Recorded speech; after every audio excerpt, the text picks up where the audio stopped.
ina zan sanya kaina in ba aure binta ba, kin zam jinin jiki sanyi idaniya na baki rayuwa komai na wada ki ne binta.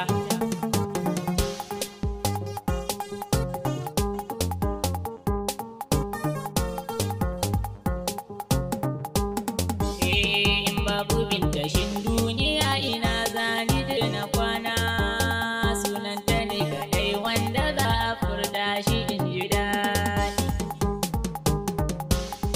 In babu binta shin duniya ina zani na kwana, sunanta ne kadai wanda za a furta shi in ji daɗi.